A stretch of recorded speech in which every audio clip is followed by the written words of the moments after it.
Muy buenas tardes a todos y a todas. En la cuarta jornada del curso La revisión constitucional de las leyes y el control judicial de la administración pública, los principios y las tendencias. En esta cuarta jornada contamos con la presencia y se la agradecemos a los profesores Carlos Mamberti y Leandro Giannini. El doctor Carlos Mamberti disertará sobre el control judicial de la inactividad administrativa y el doctor Leandro Giannini sobre el control de constitucionalidad en los procesos colectivos. Esta jornada, como las anteriores, se puede visualizar a través del canal de YouTube de la Suprema Corte de Justicia de la Provincia de Buenos Aires, del Instituto de Estudios Judiciales de dicha Suprema Corte, y tendrá una extensión hasta las 5 de la tarde. Para dar paso y agradecerle la presencia a Carlos Mamberti, leeremos algunas líneas de la hoja de ruta, de vida académica del profesor, que es por todos conocida. El doctor Carlos Mamberti es abogado, egresado de la Facultad de Ciencias Jurídicas y Sociales de la Universidad Nacional de La Plata, es profesor titular de Derecho Administrativo 1 en esa facultad y también en la Universidad Nacional de La Pampa. A su vez también es conjuez de la Suprema Corte de Justicia y docente de posgrado de las especializaciones en Derecho Administrativo y de Abogacía del Estado en la misma Universidad de La Plata. Muchísimas gracias, Carlos, por estar con nosotros. Te escuchamos atentamente. Bueno, muchísimas gracias, Amos, por la presentación. Buenas tardes, perdón, a todos y a todas. Muchas gracias a todo el equipo del Instituto de Estudios Judiciales por la labor maravillosa que hacen. Y bueno, un especial agradecimiento al doctor Soria, que me ha honrado con la invitación para participar de este ciclo. Como bien dijo el doctor Grajales, a mí me corresponde decir algunas cositas sobre el control judicial de la inactividad administrativa. Para ponernos en contexto, podríamos señalar que el control judicial de la actividad administrativa se ha estudiado y se lo sigue haciendo y obviamente está muy bien desde una óptica garantista. ¿Esto por qué? Porque desde la irrupción del constitucionalismo al Estado, a la administración, se la ha visto como una eventual agresora de los derechos y garantías individuales. El constitucionalismo mismo irrumpe hace 2 siglos en promedio como un sistema que tiene por objetivo fundamental preservar los derechos y las garantías individuales, ¿no? Basta recordar el célebre artículo 16 de la Declaración de los Derechos del Ciudadano y del Hombre, de agosto de 1789, donde ahí se decía que una sociedad sin derechos y sin la división de poderes no tenía una constitución. Por eso es que este esquema filosófico, institucional y político en el que se fundamenta el constitucionalismo tiene como eje central la preservación de los derechos y las garantías. Esto particularmente realza este enfoque por las conocidas potestades de la administración, o algunas a veces denominadas autotutelas, que contribuyen a visualizar a la administración como una entidad que actúa y a unos ciudadanos que se defienden en su visión tradicional. Por ello, la historia del derecho administrativo y de la justicia administrativa, en buena medida, es un esfuerzo permanente, una historia que analiza el esfuerzo permanente por someter el poder del Estado de forma plena a la ley y al control judicial. En este concepto es en el que se inscribe esta temática que hoy vamos a analizar brevemente. Es por ello que la justicia administrativa inicialmente fue vista para preservar al ciudadano contra una administración vista como un instrumento de agresión, lo cual derivó en una falta de soluciones eficaces para el control de la inactividad en un primer momento. Pero bueno, es cierto que las bases políticas y sociales del Estado moderno han sufrido profundos cambios que han derivado en una sustitución de principios y valores que deben actualizar esa visión. Hoy, digamos, no se concibe la vida moderna sin una intervención importante del Estado, ¿no? Con esto, digamos, no estoy propiciando una idea política, sino digo que frente a la vida privada o la realización de la vida privada necesita indispensablemente de una coordinación y de una intervención importante y razonable por parte del Estado. Es decir, no alcanza con una administración que no incurra en una vía de hecho, que no actúe con transparencia en una licitación o que no garantice la defensa en un procedimiento disciplinario, como que tampoco asegure la provisión de agua potable o la recolección de residuos. En cualquiera de los dos casos se necesita que no ocurra lo primero o que se omita lo segundo. Todo sería ilegal en esos dos ejemplos, en esos dos núcleos de ejemplo. Por lo tanto, el principio de legalidad dejó de ser un mero límite para el poder. La Corte Suprema de la Nación lo ha señalado con bastante precisión hace ya casi prácticamente 20 años, en un caso que fue la Asociación Bengalensis, en donde claramente dijo: el Estado no solo debe abstenerse de intervenir en el ejercicio de los derechos individuales, sino que tiene, además, el deber de realizar prestaciones positivas, de manera tal que el ejercicio de aquellos no se torne ilusorio. Es evidente el cambio, ¿no? O sea, el nuevo paradigma que ilumina este capítulo del derecho administrativo y del control judicial. Por ello, la protección jurisdiccional de los derechos contra los actos y las omisiones de la administración es un tema de actualidad permanente. O sea, una actualidad que proviene, desde luego, de una expansión de la actividad administrativa. A mayor presencia del Estado, mayor es la posibilidad de omisión y obviamente del mal funcionamiento de las administraciones públicas.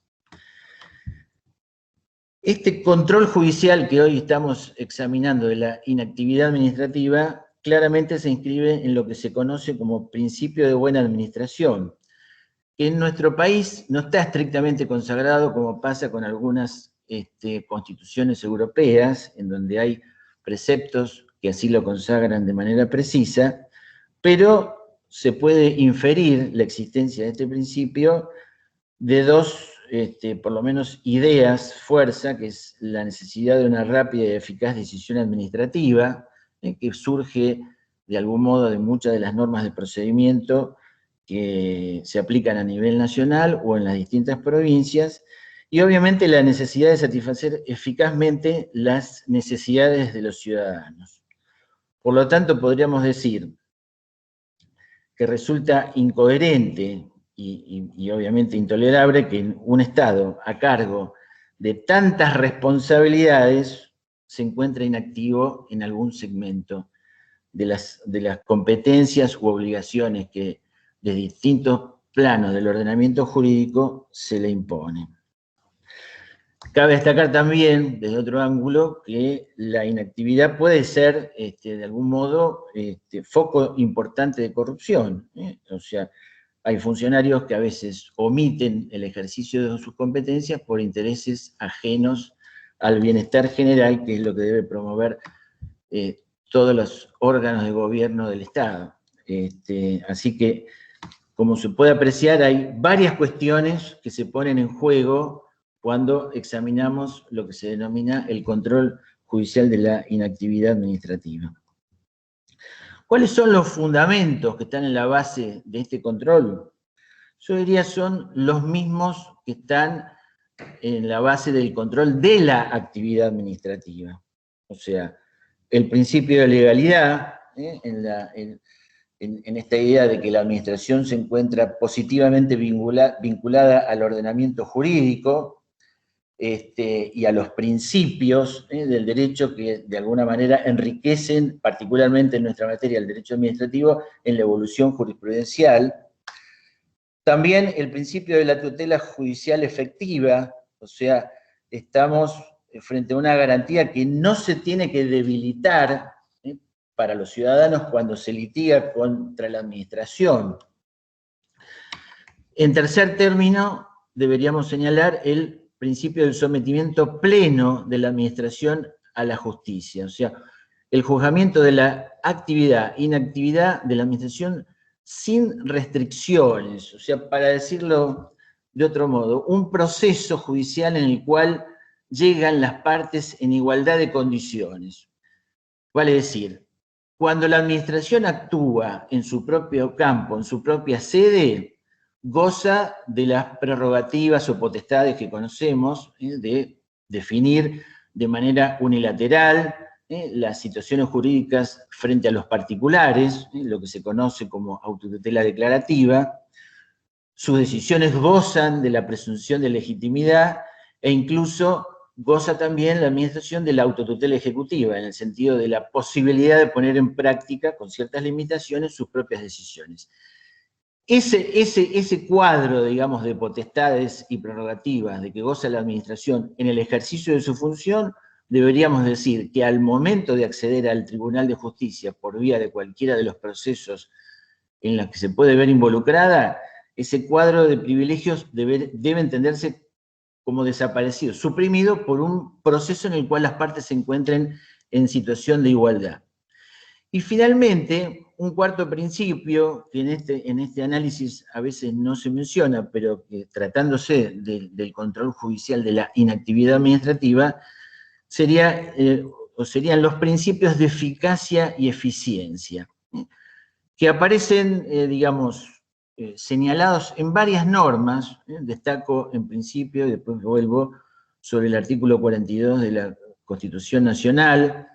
Aparecen estos principios señalados en la Ley 13.767 de la Provincia de Buenos Aires sobre régimen financiero y control, en donde se dispone que todo el uso de los recursos públicos debe hacerse bajo los principios de eficacia y eficiencia, en normas de procedimiento administrativo y en normas actualmente que regulan los contratos administrativos. Estos son dos principios que a la hora de examinar la eficacia y la eficiencia, el control judicial de la inactividad administrativa, deberían alumbrar a la hora de resolverse los conflictos la evolución que deben tener las sentencias en estos casos. O sea, son dos principios que yo, digamos, le asigno mucha importancia, pero que tienen un desarrollo relativo menor en el campo de la jurisprudencia, y ni hablar en los procedimientos administrativos, donde poca preocupación hay sobre cómo cumplir con los mismos. No obstante que son mandatos normativos. En general, los organismos de control administrativo poco hacen por verificar si las decisiones que se adoptan en los distintos procedimientos son eficaces y eficientes conforme lo marcan una cantidad de preceptos constitucionales, legales y reglamentarios. Dicho de otro modo, y para cerrar este punto de los principios que están en la base del control judicial de la inactividad administrativa, la labor administrativa no puede ser ni ilegal ni ineficaz. La legalidad en este caso se debe realizar. Bueno, ¿cómo ha evolucionado este tema? Yo creo que mucho se ha avanzado en el plano normativo, jurisprudencial y doctrinario, especialmente en la provincia de Buenos Aires, desde la reforma de la Constitución producida en el año 1994. Mi opinión es que, en términos generales, desde el punto de vista normativo, contamos con un buen sistema de justicia administrativa. Hay siempre visiones críticas, hay cosas por mejorar, hay algunos aspectos que pueden ser materia de observación, pero en términos generales, yo creo que desde el año 94 a la fecha, particularmente desde que se implementó el nuevo sistema de justicia administrativa en diciembre de 2003, estamos bastante mejor. Esto siempre yo lo destaco, tengo 41 años de ejercicio profesional, o sea que llevo más tiempo de actividad profesional con la vieja legislación procesal que con la nueva, y por lo tanto hasta el día de hoy de alguna manera disfruto de esos cambios, no obstante que hay que implementar mejoras y corregir algunos problemas. Uno de ellos puede resultar paradójico, es, por ejemplo, dado que estamos hablando de la inactividad, del control judicial de la inactividad administrativa, es la inactividad que a veces se produce, por ejemplo, en la cobertura de cargos, ¿no? Fíjense lo difícil que es hablar del control judicial de la inactividad administrativa cuando tenemos, por ejemplo, en el principal departamento judicial, que es el de La Plata, 4 juzgados y 2 jueces. Y acá se observa, digamos, una inacción, hay un juzgado que casi lleva una década sin cobertura. Bueno, por decir, digo, es paradójico que frente al problema de la inactividad administrativa no contemos con una solución para resolver la inactividad en la cobertura de cargos. Y por supuesto, además, hacen falta algunas modificaciones en el sistema normativo, que después vamos a ver con un poquito de detalle, para lo que se refiere concretamente al control judicial de la inactividad material de la administración, que después vamos a aclarar, sobre todo para las personas que habitualmente no surcan las aguas del derecho administrativo, de qué depende esa calificación. Otro dato, digamos, también curioso, es que este sistema, implementado a partir del 15 de diciembre del 2003, y esto, digamos, lo destaco porque es una suerte de reconocimiento de la importancia del control judicial de la inactividad administrativa, es que se implantó el sistema, nada más y nada menos que por una condena judicial. ¿De qué? ¿O producto de qué? Derivada de una omisión en la que había incurrido la provincia de Buenos Aires en poner en marcha el fuero contencioso administrativo. Cabe recordar que la Constitución reformada en el año 94 preveía que en el año 1999 ese fuero debía estar en funcionamiento, y bueno, por diversas razones que nos viene al caso ahora repasar, se demoró varios años, y la Corte, en un célebre precedente que promovió el Colegio de Abogados de la provincia de Buenos Aires, justamente teniendo en cuenta el mandato expreso y concreto de la Constitución, con una fecha donde se determinaba el momento en que debía empezar a funcionar el fuero contencioso administrativo, condenó concretamente a la provincia a poner en marcha. Después, si alguien quiere, digamos, repasar algún dato sobre esto, en el momento de las preguntas, podemos recordar un poquito este célebre caso. Lo importante es que con la reforma del año 94, puesta en funcionamiento en la fecha que les acabo de indicar, se pasó de una justicia revisora de actos impugnados por parte interesada, o sea, era un proceso que solamente permitía cuestionar actos, se hablaba del proceso al acto, era la única pretensión posible, a un proceso en el que se admite una variedad de pretensiones. Ahora la Constitución define, a diferencia de cómo lo hacía la anterior en el artículo 149, inciso tercero, ahora define a la justicia contenciosa administrativa como una justicia que conoce y resuelve los casos originados por la actuación u omisión de la provincia, de las municipalidades, entes autárquicos y otras personas jurídicas en el ejercicio de la función administrativa. Y aquí es donde cabe señalar, algo que recién había adelantado, la distinción que se ha hecho en doctrina entre actividad formal y material, teniendo en cuenta el distinto tipo de relaciones jurídicas que se traban entre los particulares y la administración en estos distintos campos de actuación que presenta la función administrativa del Estado. ¿Esto por qué lo destaco? Porque hay que analizar o entender cuál es la actuación o la omisión que está sujeta a juzgamiento. O sea, a grandes rasgos, uno podría decir que hay 4 categorías de actuación o omisión. Empezando por los actos individuales, los actos administrativos individuales y los de alcance general. Ahí tenemos actividad formal. Tenemos las vías de hecho, que es una actividad material ilícita, pero actividad material. Tenemos la falta de tratamiento de peticiones o recursos o el letargo en procedimientos administrativos. Este es un ejemplo de inactividad formal.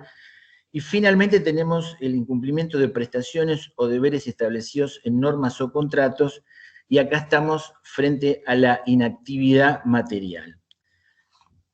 Para que se entienda un poquito mejor, para los que por ahí, insisto, no están familiarizados con las cuestiones del mundo del derecho administrativo, un ejemplo de lo primero sería, un ejemplo de inactividad formal, vamos a decir, pido en el marco de un contrato de obra pública una redeterminación de precios del contrato y no se resuelve. Bueno, ahí hay un procedimiento administrativo que debería culminar con un acto y por lo tanto tenemos inactividad formal. Otro ejemplo sería, no se paga una bonificación salarial establecida en la ley o no se aplica, ya para estar a la altura de los tiempos, un plan de vacunación y tenemos un caso de inactividad material. Desde luego que esta clasificación no es para limitar el alcance del control judicial, sino para enfocar qué puede ser materia o qué es lo que subyace en una infinidad de pretensiones que pueden interponerse en el foro contencioso administrativo, porque la actuación o la omisión puede dar lugar a un variado número de pretensiones, resarcitorias, de cesación de vías de hecho, reconocimiento, restablecimiento de derechos, declarativa de certeza, en fin. Hay muchas pretensiones, pero ellas van a estar enfocadas a estos 4 planos de actividad e inactividad que acabo de mencionar. La inactividad formal, podríamos decir que hoy por hoy, con la legislación vigente, tiene, digamos, un buen menú a disposición de los ciudadanos, que manejado con eficacia, con prudencia y con precisión, realmente otorga una protección judicial interesante. La primera de estas técnicas, es el silencio. Fue la primera invención que proporcionó el derecho administrativo, de origen francés, porque, como decía hace un rato, refiriéndome a la Constitución provincial previa a la reforma de la ley 94, el proceso contencioso administrativo estaba definido, digamos, como un proceso de juzgamiento de actos. Era el proceso diseñado sobre la base de la decisión previa, célebre este concepto en el derecho administrativo francés, y por lo tanto tenía un carácter meramente revisor, la justicia administrativa, de lo que se había actuado formalmente a través de un acto en el plano administrativo. Desde luego que significó el silencio un notable avance, porque si no, no se podían, digamos, en ese esquema de justicia, obviamente no se podía, digamos, acceder al tribunal si no se contaba con un acto. Bastaba que la administración no resolviera para que nadie pudiera acceder a la justicia. Era un esquema, obviamente, de revisión de actos, en donde naturalmente no se podían impugnar omisiones, ni hechos, vías de hechos, solo se juzgaban actos. Estuvo plasmado en la provincia de Buenos Aires este esquema desde la Constitución de 1889, y en la propia Constitución provincial de 1889 aparece la figura de la retardación, o sea que en el derecho patrio, la provincia de Buenos Aires encabezó, digamos, este progreso con la incorporación en la misma cláusula constitucional en donde se definían los elementos estructurales de lo que por entonces era la justicia administrativa. Posteriormente incorporó, bajo el nombre no de silencio, sino de retardación, en estos tiempos, el código que estuvo vigente hasta el 15 de diciembre de 2003, conocido como Código Varela, el Código Procesal Contencioso Administrativo, sancionado en el año 1905, siguiendo bastante, un poco las aguas de la Ley de la Jurisdicción Contenciosa Administrativa de 1888 de España. Bien, actualmente esta técnica está regulada en el artículo 16 del Código Procesal Contencioso Administrativo. Diríamos que hoy no funciona ya como una válvula de escape frente a un proceso que solo permite el juzgamiento de actos. Es una técnica que, podríamos decir, opera como un sucedáneo de la pretensión anulatoria, o sea, de aquella pretensión que tiene por objeto que el tribunal declare la invalidez de un acto administrativo de alcance individual o general. aplica estrictamente en el marco de la inactividad formal, o sea, en el marco de la inactividad que se produce en un procedimiento administrativo. El fundamento, o sea, lo que está en la base de esta técnica es, por un lado, el derecho de petición y por otro lado, la obligación que existe siempre en el ámbito de la administración pública de resolver las peticiones, no solo porque es la contracara de esta garantía constitucional, que es la de peticionar ante las autoridades, sino porque hay habitualmente en las normas de procedimiento, en la provincia de Buenos Aires, artículo 48, el principio de oficialidad, la obligatoriedad de los plazos para la administración en el artículo 71, me estoy refiriendo al decreto ley 7647 del 70, que es la norma básica de procedimientos administrativos. Entonces, en todos aquellos casos, para sintetizar, donde haya derechos a favor de las personas que necesiten de la emisión de un acto, si ese acto no se dicta, se frustra el derecho.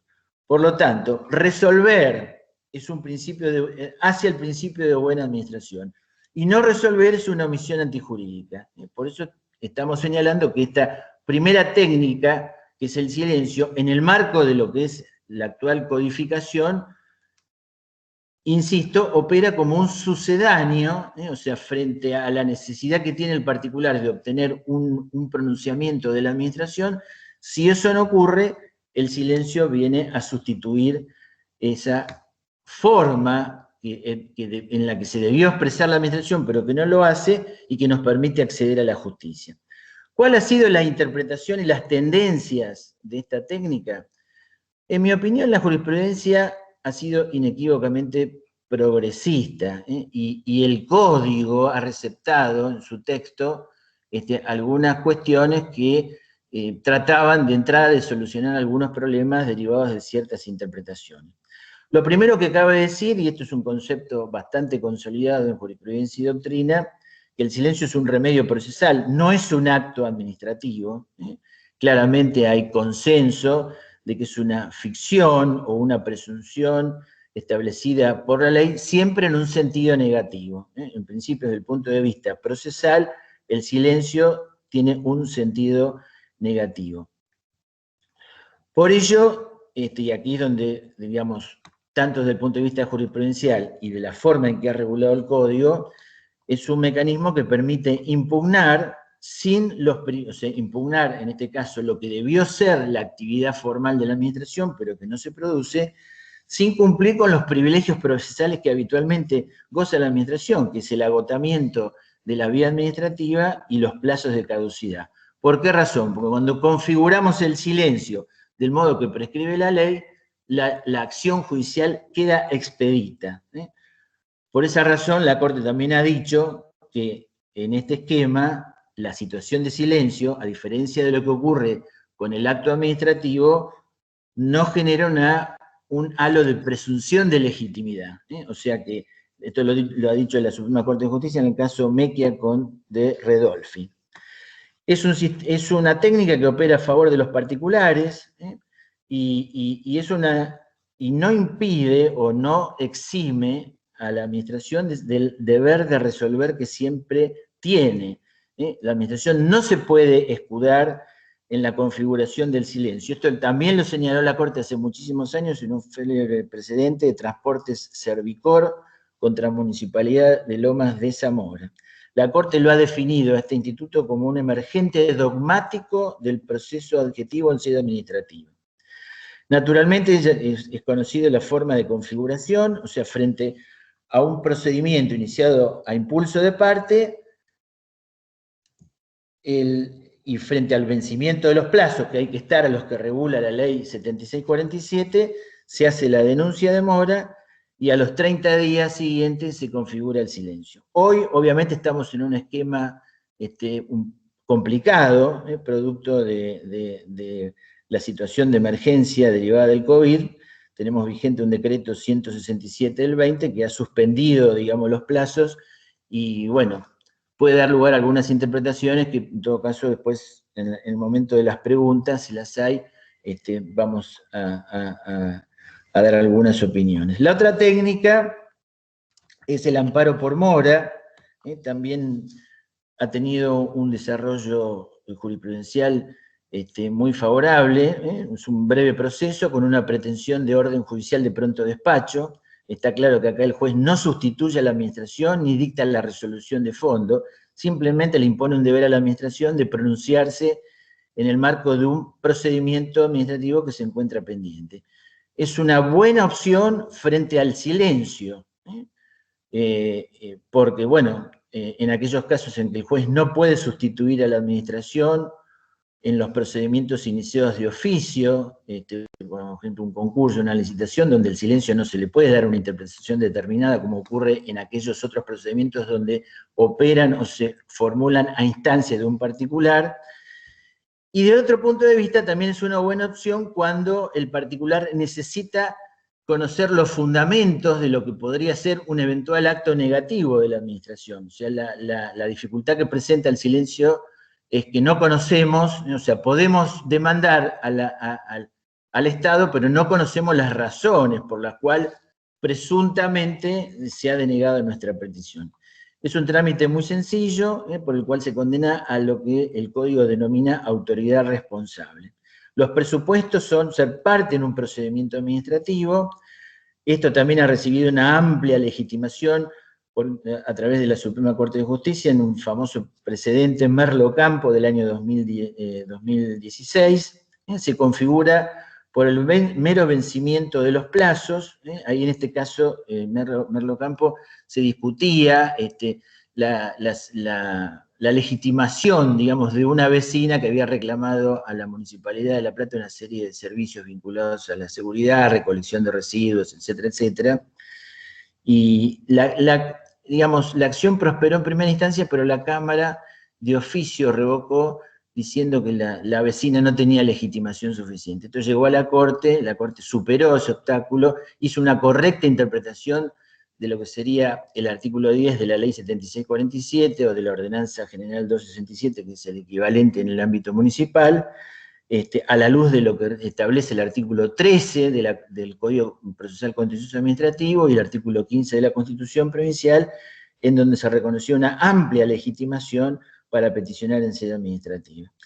Es un proceso en el que no se puede acumular otra pretensión, es una opción independiente del silencio. Esto lo destaco porque en ese mismo caso, Merlo Campo, ocurrió algo que no termina de ocurrir en la experiencia práctica, de que las administraciones demandadas opongan a veces al progreso de la pretensión de amparo por mora, una suerte de falta de agotamiento de la vía administrativa, o porque no se configuró primero el silencio.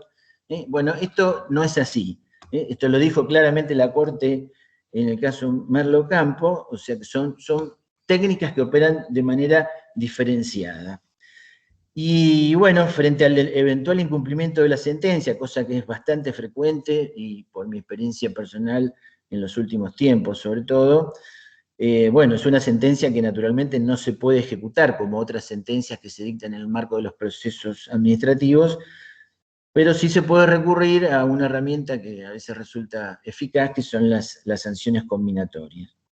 Es una sentencia que no abre, digamos, la instancia extraordinaria, lo acaba de decir recientemente también el Superior Tribunal Provincial, en un caso Castaño, eso no es una sentencia definitiva, y quedan comprendidos dentro de esta técnica varios casos. Particularmente quiero destacar los procedimientos o un eventual procedimiento administrativo en donde un particular pida la expedición de reglamento. Lo destaco ¿por qué?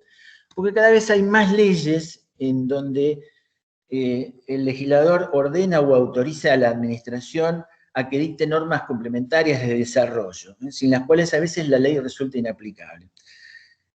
Acá yo no tengo presente de las cámaras del fuero contencioso administrativo algún fallo en particular. Sí recuerdo que la Corte, en el caso Sociedad de Fomento de Cariló contra Municipalidad de Pinamar, y en el marco de un amparo, admitió claramente la posibilidad de condenar, en ese caso al municipio, a que dictara las normas reglamentarias de una ley que protegen el ambiente en la localidad de Cariló. Con lo cual, digamos, no abrigo dudas de que en el marco del amparo por mora es posible, digamos, propiciar o impulsar esa pretensión con el objeto, en la medida que previamente uno ya articulado el procedimiento en sede administrativa, una pretensión con el objeto de que se condene a la administración por vía del amparo por mora a dictar o expedir una norma de alcance general que complete una ley. Puede ser también muy útil en la elaboración de normas de alcance general, de aquellas que tienen carácter trascendente, como pueden ser las que están vinculadas a los cuadros tarifarios, en donde hay ya antecedentes que se han invalidado esas reglamentaciones por el incumplimiento de las audiencias públicas. Bueno, antes de esperar a que se pida un reglamento con esa dificultad, los interesados podrían, por vía del amparo por mora, cuando se está elaborando, se está tramitando el procedimiento de gestación de la norma de alcance general o del acto de alcance general, articular también esta pretensión. El juez competente siempre es el que corresponde a las materias de fondo. Y bueno, yendo al último capítulo, sé que ya estoy un poquito excedido en el tiempo, pero que es el de la inactividad material. Unos 5 minutos, Carlos, si te parece. Bueno, gracias, Amos.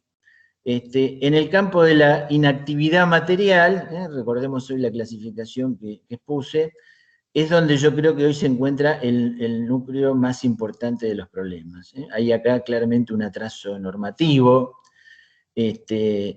hay, podríamos decir, la mayor situación por ahí de desamparo, la figura del defensor del pueblo, para mi gusto, es poco trascendente. Lo que ocurre con el defensor del pueblo de la nación lo revela claramente. El derecho de peticionar ante las autoridades, si bien es una garantía constitucional, bueno, no siempre resulta eficaz. Y finalmente la inactividad de la administración termina, como muchas veces lo revela la realidad, a través de acciones materiales directas que son ajenas, digamos, al campo de lo que estamos analizando. Es realmente el problema más importante frente a lo que hoy vemos como un Estado que se pretende que esté presente en todo y finalmente está presente en muy pocas cosas o muy pocas cosas las hace con eficacia y eficiencia. El problema fundamentalmente radica con la sanción de la ley 13.101, que derogó el artículo 17 del Código Procesal original, que era una norma con digamos, se derivaba como proyección lógica del artículo 166 de la Constitución en cuanto al control de la omisión, o sea, si uno analiza el artículo 166 de la Constitución Provincial, la actuación o la omisión son en un nivel de paridad objeto de control judicial. O sea que, por eso digo que era el artículo 17 que preveía una pretensión de cumplimiento de prestaciones específicas y determinadas, se encontraba como dentro de la lógica de la cláusula constitucional. Bueno, esta pretensión procesal fue suprimida, era una pretensión que solo exigía un reclamo con un plazo de 90 días para su resolución y con silencio automático. Y bueno, fue arrasada con la ley 13.101, que siempre recordamos las palabras que utilizó Carlos Botassi de ley que denominó de contrarreforma del Código Procesal Contencioso Administrativo. Conjuntamente con las modificaciones que introdujo en los artículos 14 y 18, de algún modo intentó, digamos, reconducir la pasividad hacia un acto y de algún modo reconducir el proceso administrativo al esquema anterior de un proceso revisor de actos. Pero la realidad es que la inactividad material no es una falta de respuesta en plazo a una solicitud, a la que se puede dar en el marco de un procedimiento administrativo. Es un cuadro de incumplimiento de prestaciones que no requieren actos de aplicación. Básicamente es la no realización de una obligación impuesta de manera concreta por la ley, por un reglamento, por un acto, por un contrato, de una prestación material. Aquí en mi opinión, se requieren soluciones normativas, por fuera, más allá, digamos, de las medidas, que a mí me gusta cómo califica Luqui, de medidas heroicas, del amparo o de las medidas autosatisfactivas que han dado, digamos, solución en algunos casos, vinculados con problemas de acceso a la salud, a los medicamentos, a prestaciones hospitalarias, o a situaciones de personas que estaban en franca vulnerabilidad, pero fuera de esas situaciones que tienen fundamento en otras normas constitucionales o en pactos internacionales, hoy nos encontramos con una situación de fuerte incertidumbre de cómo obrar en estos casos, digamos, cuando se presenta la inactividad material de la administración. La jurisprudencia de las cámaras, que es bastante difícil de conocer porque se suben pocos fallos, en algunos casos han admitido la demandabilidad directa cuando se entendió configurado un caso, y en otros se ha exigido la voluntad institucionalizada de la administración para que el caso se configure. Pero la verdad es un cuadro de situación bastante impreciso, que ante la duda, para los que habitualmente trabajamos en el campo del derecho administrativo, no pocas veces, bueno, recomendamos hacer el reclamo, con afectación, por supuesto, de la tutela judicial efectiva que nos garantiza el artículo 15 de la Constitución. Por lo tanto, con una mirada, digamos, futura, realista, sencilla, y con esto termino, y después amplío en las preguntas, yo creo que hay que pensar en algunas propuestas legislativas. Una vinculada a una pretensión de cumplimiento de prestaciones específicas, que no requieran, digamos, actividades administrativas que no requieran, insisto, la emisión de un acto para que se perfeccionen los derechos. Podría ser con una opción de proceso sumario sumarísimo, un reclamo de 30 días, estoy pensando en voz alta, con silencio automático. Tal vez una solución parecida a la vía reclamativa del artículo 30 de la Ley 19.549 de la Nación. Obviamente esto requiere retocar los artículos 14 y 18 del Código Procesal Contencioso Administrativo, y bueno, pero también podría haber otra pretensión, no quiero extenderme en esto porque tengo un artículo publicado sobre este tema y pareciera que estoy haciendo mérito de mi propia obra, pero podría ser una pretensión ejecutiva de actos favorables incumplidos, una vía ejecutiva que no está prevista tampoco en el Código Procesal. Y yo diría, para cerrar, que la batalla final hacia futuro, para mi gusto, desde mi óptica, en la lucha contra las inmunidades del poder, como solía decir Eduardo García Enterría, sería suprimir, después esto podemos entrar en algunos detalles, el agotamiento de la vía administrativa y los plazos de caducidad, con vías recursivas o reclamativas opcionales, y con un proceso que en definitiva consiste en el juzgamiento, sin más de casos por acción u omisión. Bueno, muchísimas gracias, Carlos. Muchísimas gracias. Seguramente surgirán varias preguntas sobre tu disertación. Ya hay varias que tenemos anotadas, así que le damos paso, si te parece, a la disertación de Leandro Giannini. Agradecemos la presencia de Leandro una vez más. Vamos a dar algunas notas de su desarrollo académico, que también es sumamente conocido por todos. Leandro Giannini es abogado y doctor en Ciencias Jurídicas por la Universidad Nacional de La Plata. Es profesor titular y director del Instituto de Derecho Procesal de la Facultad de Ciencias Jurídicas y Sociales, también de la misma universidad.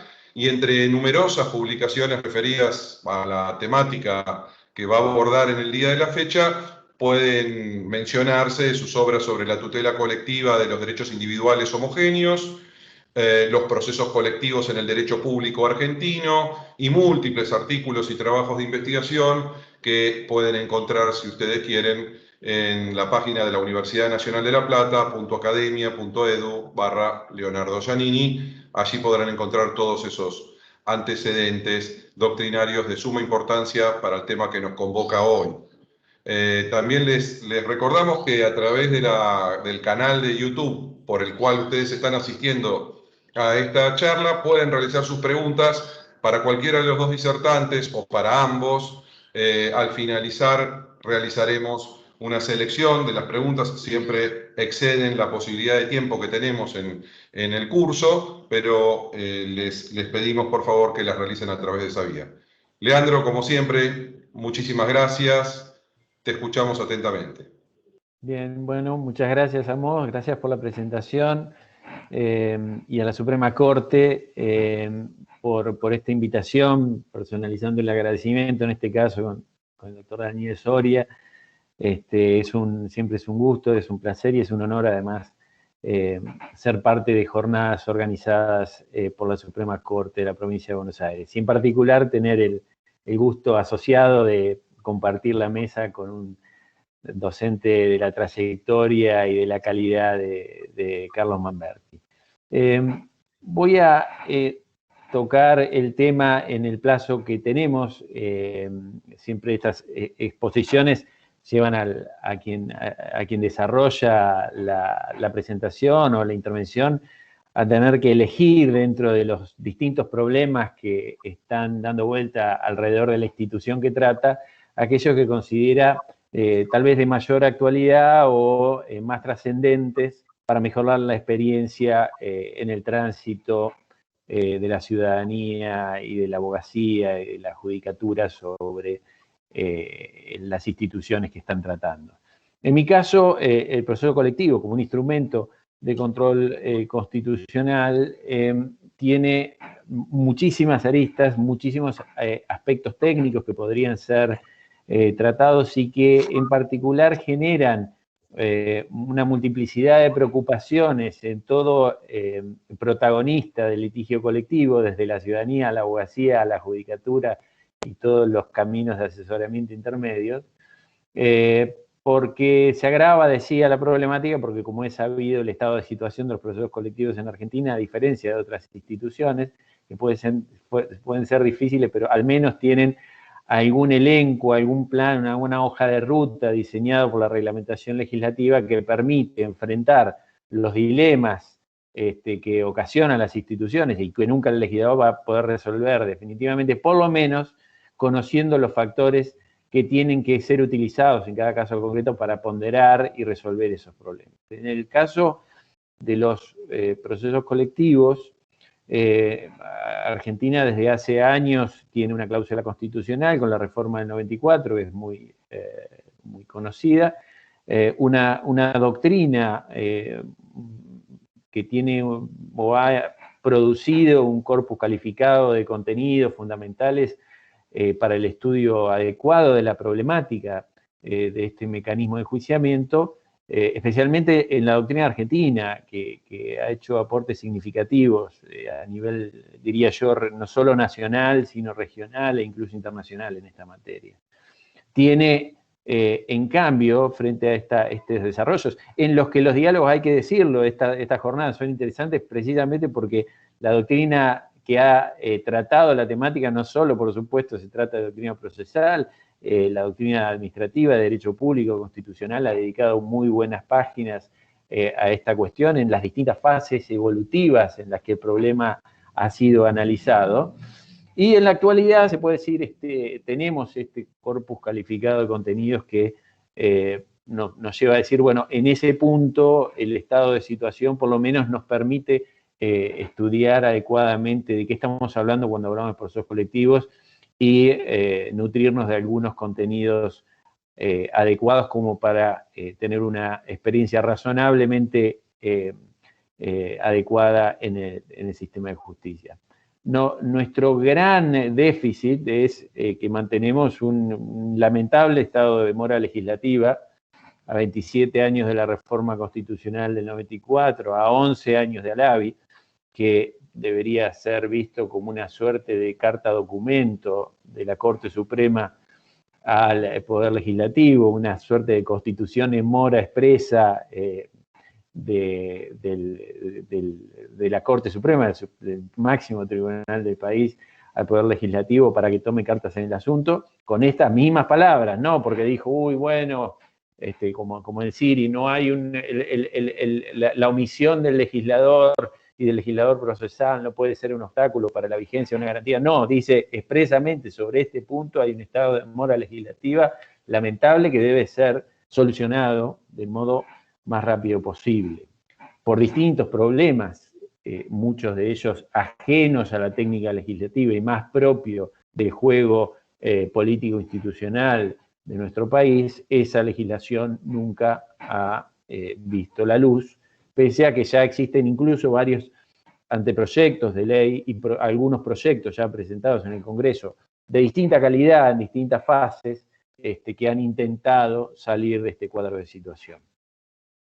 Pero bueno, el cuadro de demora legislativa entonces subsiste. Tenemos una ventaja comparativa respecto a otros países, que es la existencia de esta cláusula constitucional en el artículo 43, segunda parte, que ha sido interpretada de modo suficientemente generoso como para entender que de allí emana una suerte de garantía de tutela de derechos de incidencia colectiva en general o de acceso a la justicia en clave colectiva, como se le ha llamado también en alguna oportunidad. Es decir, que se puede discutir cómo es la mejor manera de llevar adelante esta forma de enjuiciamiento. Lo que no puede haber es un no enjuiciamiento de este tipo de litigios, que sí podría pasar si la Constitución no previera nada en ese sentido. Sobre esa base, la legislación lamentablemente mantiene una tendencia fragmentada, asistemática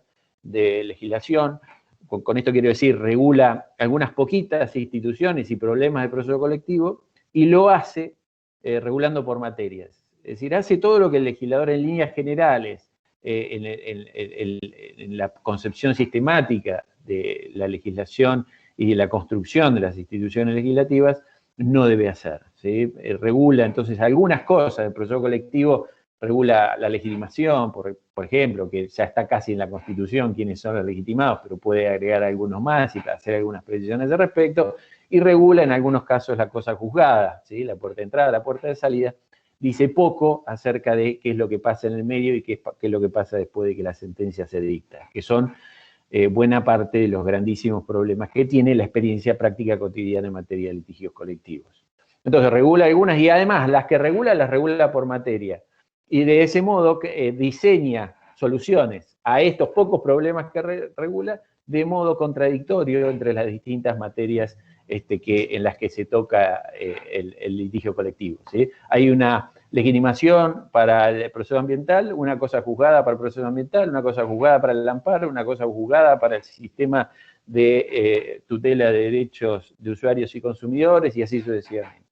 Es como si ustedes todos estamos familiarizados con el artículo 320 del Código Procesal en la provincia de Buenos Aires, que dice, mire, el proceso sumario va a servir para la consignación, para los daños y perjuicios, para la medianería, para los cobros de suma de dinero, para los contratos. Y hay toda una serie de materias que están todas basadas en que la problemática procesal de la tutela de esa clase de derechos se rige básicamente por los mismos problemas. Hay algunas particularidades, el desalojo, el desalojo anticipado, pero en líneas generales se comparten contenidos esenciales sobre instituciones básicas. Hay mismas reglas para la legitimación, la personería, la sentencia, la cosa juzgada, la prueba, la apertura de prueba.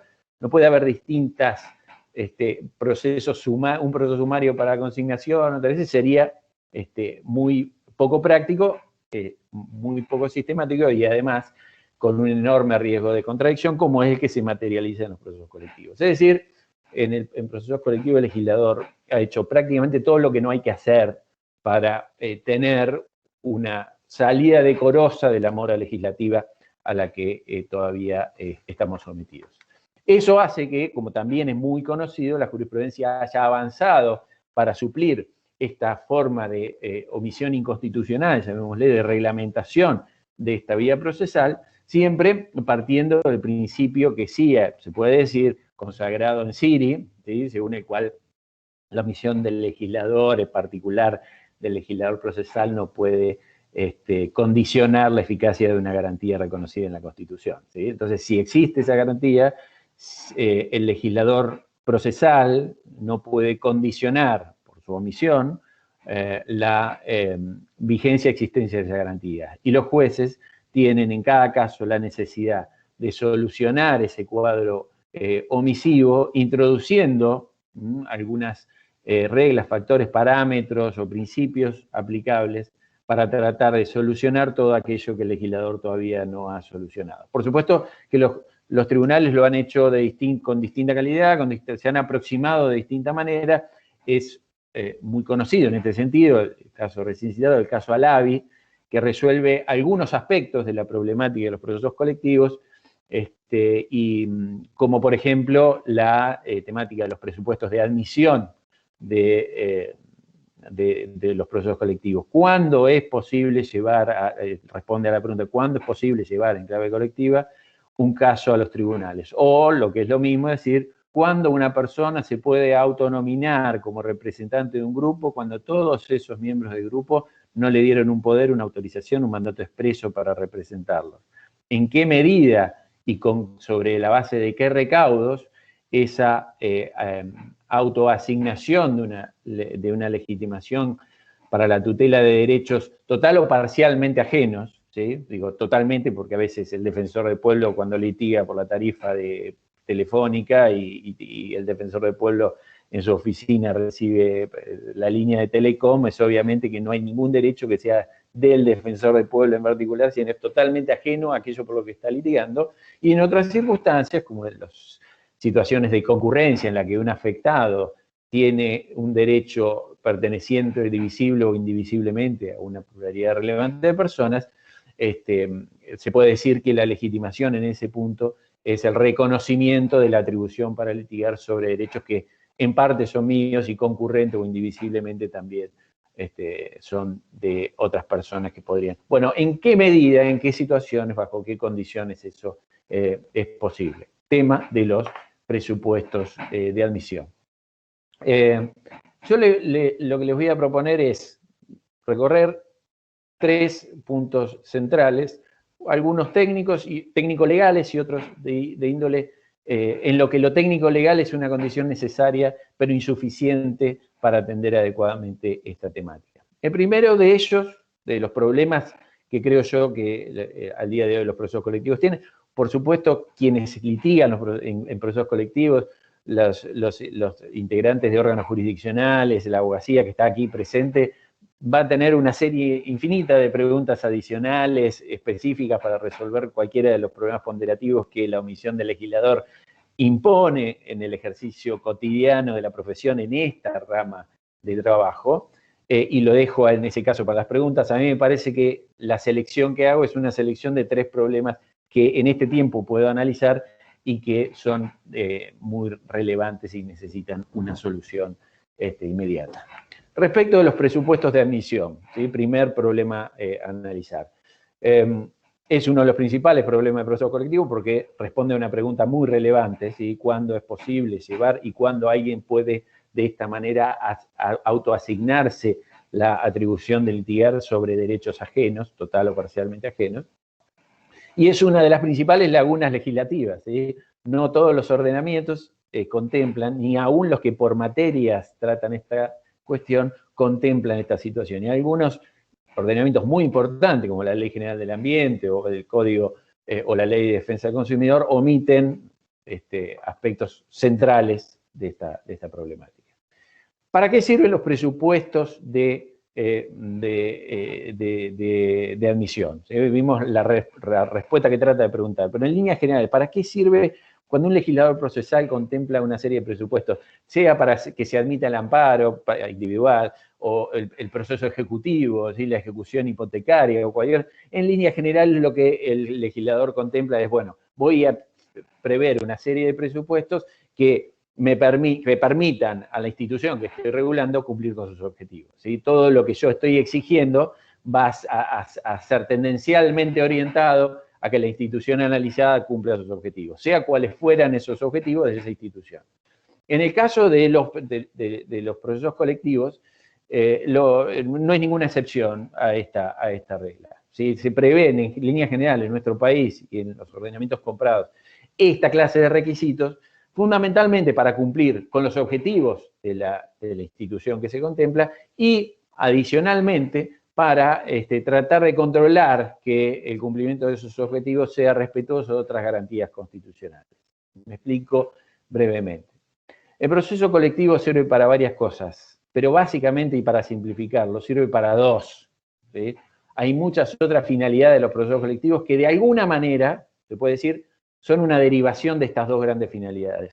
El proceso colectivo es un instrumento de acceso a la justicia, primero, ¿sí? Porque es un instrumento que permite remover obstáculos materiales para que ciertas pretensiones caracterizadas por padecer problemas de acceso a la información, acceso a una abogacía de calidad, instrumentos de financiación adecuados para enfrentar un litigio complejo, sobre todo en la perspectiva probatoria, la ausencia de estímulo suficiente para avanzar, por ejemplo, por la inadecuada relación costo-beneficio del accionar individual respecto del resultado final del pleito, y otras características que hacen que en líneas generales las lesiones masivas no tengan un reflejo en la justicia en términos de acceso, ¿sí? Por falta de información, por falta de estímulo, por falta de abogacía, por falta de recursos económicos necesarios para enfrentar un litigio complejo, entre otros obstáculos clásicamente conocidos en esta materia. Finalidad 1. Finalidad 2. El proceso colectivo también es visto como un instrumento de eficiencia, como un instrumento para concentrar el debate de cuestiones comunes, para no reiterar o multiplicar la producción jurisdiccional y los esfuerzos del sistema de justicia en actos procesales que son absolutamente repetitivos, ¿sí? 4 millones de pericia para ver si Shell deposita un contaminante en un acuífero, o para ver, digamos, 6 millones, para decir ejemplos que se dan, ¿no? Y se han dado en la realidad, que son bien conocidos, 6 millones de pericias individuales para ver si Edesur fue causante del apagón famoso del año 99 que produjo una multiplicidad de daños, pero había una o dos discusiones a dar que eran comunes a todos.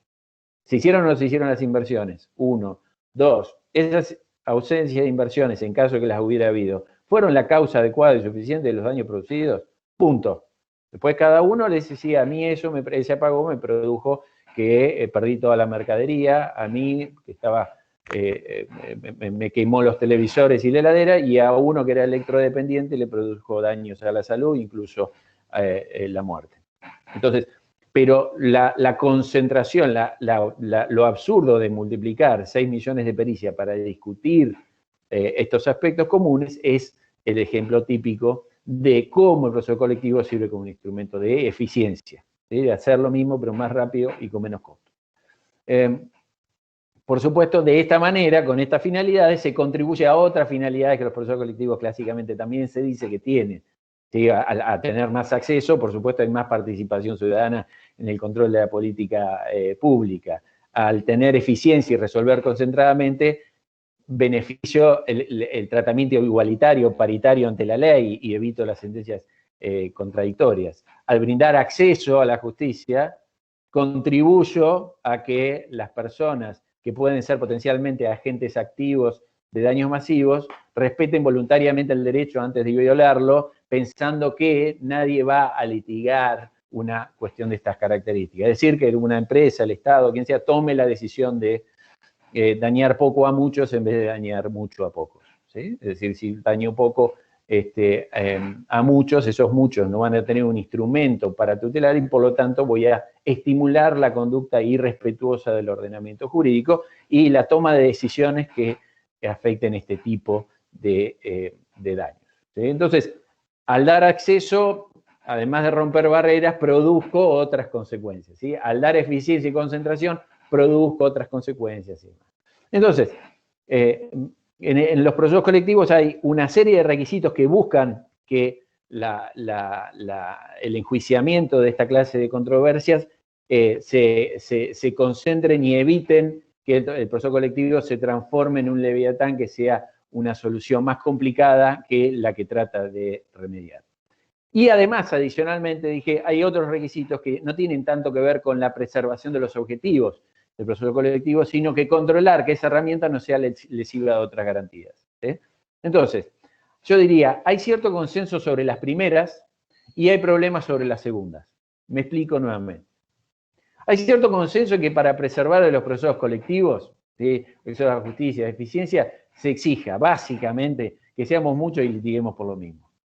Eso, en términos técnicos, en un lenguaje mucho más sofisticado, podríamos decirle que la lesión jurídica afecta una pluralidad relevante de personas, haciendo así imposible o impracticable un litisconsorcio o solucionar el problema a través de los procesos con partes múltiples, intervención de terceros, integración de la litis, etcétera, o la acumulación de procesos, si quieren, del 188. ¿Sí? Entonces, la lesión jurídica es de tal entidad en términos de pluralidad subjetiva de lesiones concurrentes que puede ser impracticable solucionar este conflicto a través de las vías tradicionales de enjuiciamiento.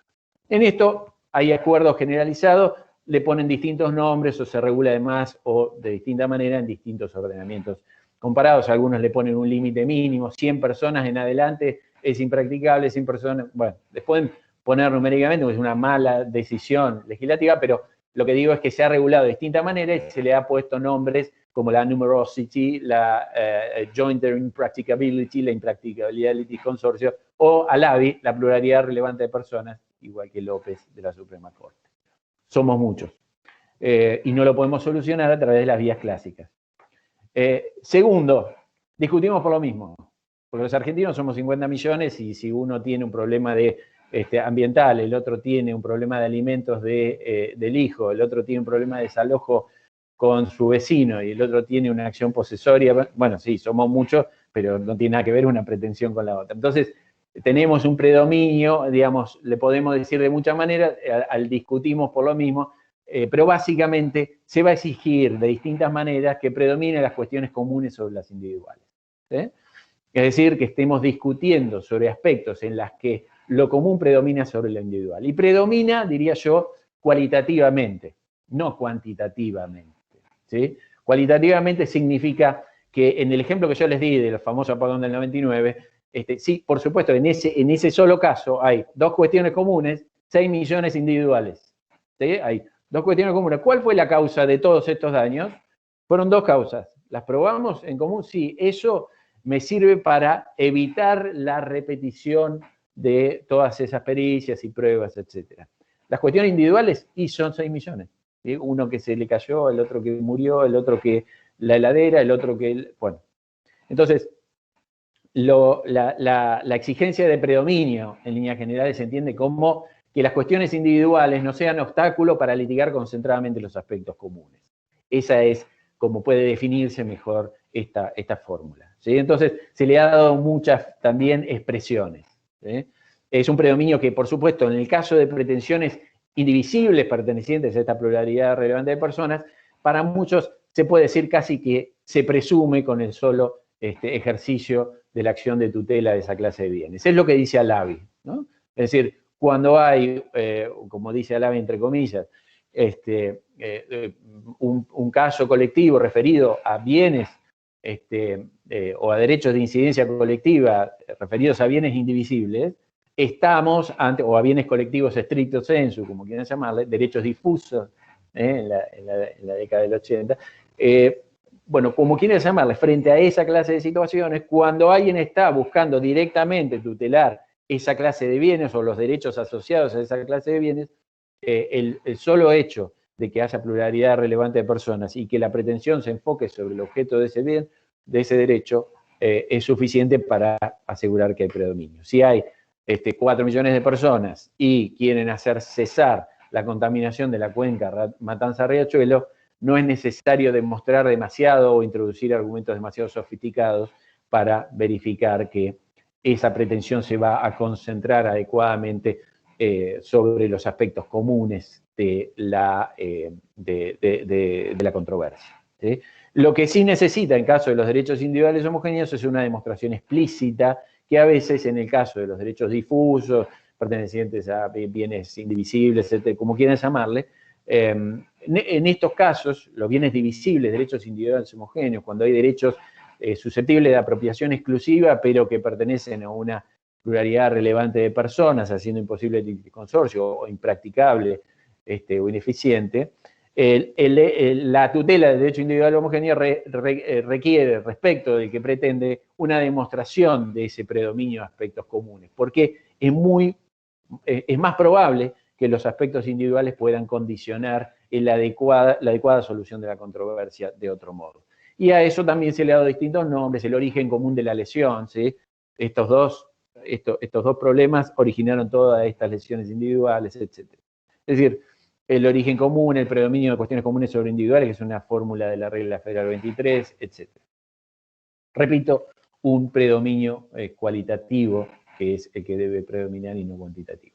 Decía, entonces, con eso lo que se hace es tratar de concentrar la controversia sobre los aspectos comunes y que la herramienta no sea más problemática, que la solución no sea más problemática que el inconveniente que se intenta atender con ella. Decía, lo que no hay consenso generalizado es en torno a requisitos que no tienen que ver con la preservación de los objetivos del proceso colectivo, sino con el control de otros aspectos, otras garantías o otros principios que el proceso colectivo puede comprometer. La primera de esas, la más conocida, el problema del debido proceso de los miembros ausentes. Hay alguna serie de requisitos del presupuesto de admisión de los procesos colectivos que no se refieren a lograr que el proceso colectivo sea un mecanismo de acceso a la justicia y un mecanismo de concentración y eficiencia, sino que lo que hacen es introducir exigencias que buscan que las personas ausentes del litigio, pero que forman parte del grupo representado por quien se autonominó como legitimado para defenderlos, sea adecuadamente preservado, ¿sí? Entonces, también se han introducido distintos modelos en este punto y existe una controversia acerca de cuál es el mejor modelo. Muchas de esas controversias están presentes, palmarias, se ponen en evidencia en los proyectos de ley que existen para tratar de solucionar este problema. Las formas clásicas de atender el problema del debido proceso de los miembros del grupo ausente son la exigencia de representatividad adecuada, ¿sí? Que quien está legitimado, estáticamente nominado como una persona que puede autoatribuirse la facultad de defender esos derechos, tenga, además de estar en ese listado, el defensor del pueblo, el afectado, las asociaciones que propenden a esos fines, en algunos regímenes que esa asociación esté registrada, el Ministerio Público, si se entendiera que el interés general equivale a los derechos de incidencia colectiva, y así sucesivamente. ¿Sí? Ahí estoy en el listado. Ahora, además del listado, la representatividad adecuada implica exigir a esa persona que está listada y autorizada, estática o generalmente, a actuar de modo idóneo dentro del proceso. Entonces, exigir condiciones dinámicas, caso a caso, pero parametrizadas para que no sean arbitrariamente juzgadas, de representatividad adecuada de esos legitimados. Entonces, que tengan condiciones que aseguren o por lo menos permitan estimar que esa persona va a tener una defensa o va a llevar adelante una defensa vigorosa. ¿De quiénes? De aquellos otros que no lo nominaron, ¿sí? El litigio individual es un problema. Si elijo un mal abogado, yo corro con las consecuencias de mi culpa ineligiendo. Acá nadie me elige, nadie elige al legitimado colectivo. Por lo tanto, hay que activar mecanismos para que ese legitimado tenga esas condiciones o calidad. Entonces, por un lado, eso suele ser visto entre ellos, en mi caso, que lo vengo sosteniendo hace rato, como una garantía establecida para asegurar la situación de los miembros del grupo ausente. Para otros es visto como un obstáculo al acceso a la justicia en clave colectiva. Y así dicen que cualquier fórmula de introducción de condiciones de idoneidad parecería ser como una exclusión elitista basada en los antecedentes, prestigio, experiencia de la persona en la defensa y promoción de esos derechos. A mi juicio, en este tipo de situaciones tenemos que tomar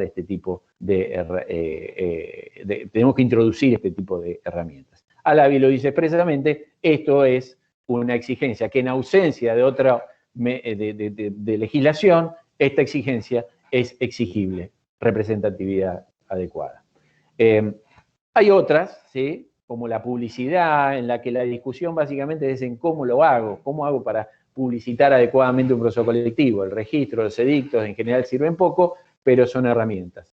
La publicidad, la notificación, el ejercicio del opt-out, el derecho a autoexclusión de los miembros del grupo ausente para decir, él no me representa, yo sigo mi propio camino en la medida que haya derechos divisibles. La limitación de los alcances de la cosa juzgada, ¿sí? Para permitir con mayor amplitud la revisión de la cosa juzgada o para no brindar alcance de cosa juzgada a los miembros del grupo cuando la sentencia es desfavorable y así sucesivamente. Son instrumentos sobre los cuales no hay un consenso generalizado y hay distintas normas que los contemplan. El otro parámetro es el de autonomía. Cuando el legislador o los jueces, los tribunales, quieren preservar no el debido proceso de los miembros del grupo ausente, sino la autonomía o la propiedad de los miembros del grupo ausente. Esto se da mucho en derechos individuales homogéneos, ¿sí? En los que la decisión que una persona toma de defender los derechos de otros cuando esos derechos son susceptibles de apropiación exclusiva por esas millones de personas que conforman el grupo, parecería que es una forma en la que yo me meto en el bolsillo del otro y le pongo plata, ¿sí? O trato de ponerle plata. Hay algunos autores que consideran, y Alavi de alguna manera lo reconoce así, cuando condiciona el proceso colectivo en situaciones en las que no hay obstáculos al acceso a la justicia en clave individual, el recaudo de la dificultad, que se le suele decir, y lo que se dice, digamos, se implementa o jurisprudencialmente se trata de justificar este requisito diciendo que de otra manera, es decir, si no evito que el proceso colectivo se meta en la decisión de autonomía individual, exigiendo que el proceso colectivo solo sirva cuando esa autonomía individual no existe, cuando la relación costo-beneficio es desfavorable, cuando no hay estímulo para accionar individualmente. En cambio, Alavi dice, no, si hay estímulo para accionar individualmente, la decisión de defender los derechos es de cada una de las personas. Por lo tanto, si alguien se arroga ese derecho, está de alguna manera violando la prerrogativa que alguien tiene, no solo de reclamar lo que le sacaron, sino de no reclamar, que es parte del principio de autonomía y del derecho a la propiedad. Yo creo que esto es una... Leandro, unos 5 minutos si querés para ir redondeando. Perfecto.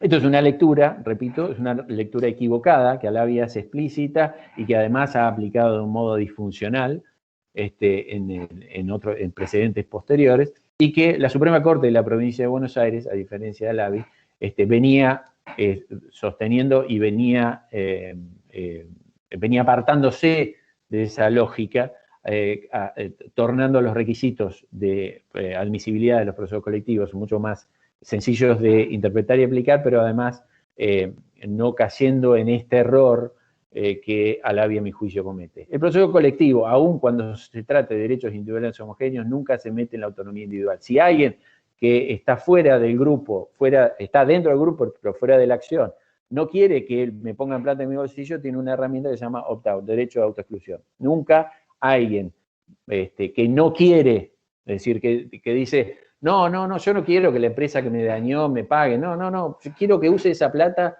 para beneficiar o para distribuir dividendos. No me lo den a mí. Pongámosle que haya alguien que crea que eso es posible o es realista.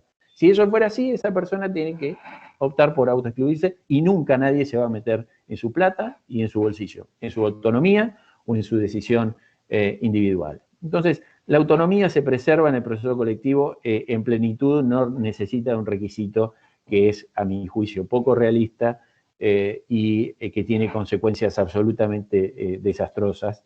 ¿Por qué? Porque cuando el proceso colectivo no sirve para que los que tienen estímulo litiguen individualmente, todos esos van a colapsar el sistema de justicia, se va a producir esta multiplicación de litigiosidad individual y el proceso individual va a seguir siendo utilizado por los agentes masivos de producción de daños como lo que al día de hoy en una economía inflacionaria es un sistema de financiación de pasivos más barato que cualquier otro que encontremos en el sistema financiero nacional e internacional, ¿sí? Un sistema que se financia la tasa pasiva y que hace que la multiplicación de litigios individuales y la dilación de los procesos permita esa clase de financiación y la estimulación de esa clase de conductas.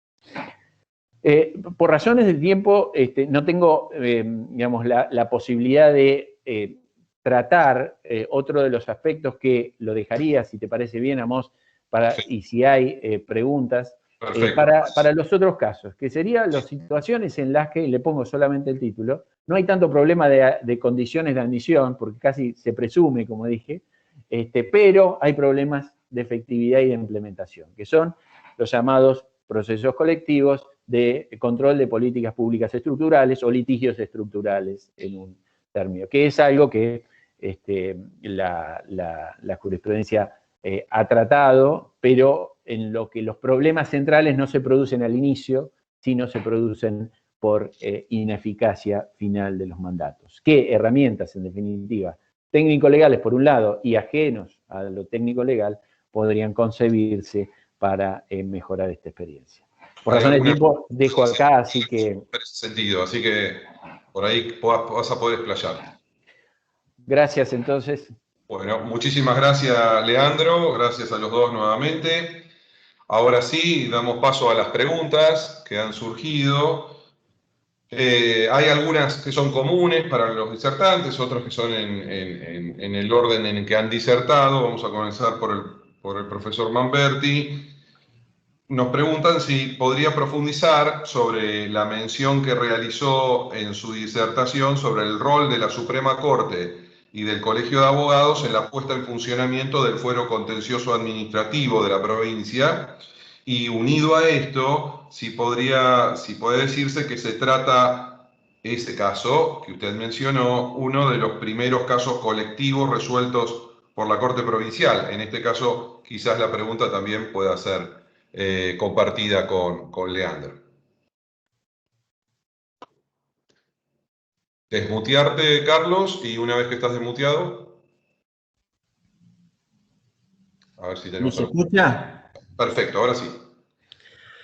Bueno, si yo mal no recuerdo, es uno de los primeros casos en los que se admitió la legitimación para, en este caso, como decía recién Leandro, un derecho de incidencia colectiva, como podría ser el acceso a la justicia en el marco de los principios que surgen del artículo 15 de la Constitución Provincial, la efectividad de la tutela judicial, que obviamente proporcionaba el nuevo fuero y el nuevo régimen procesal.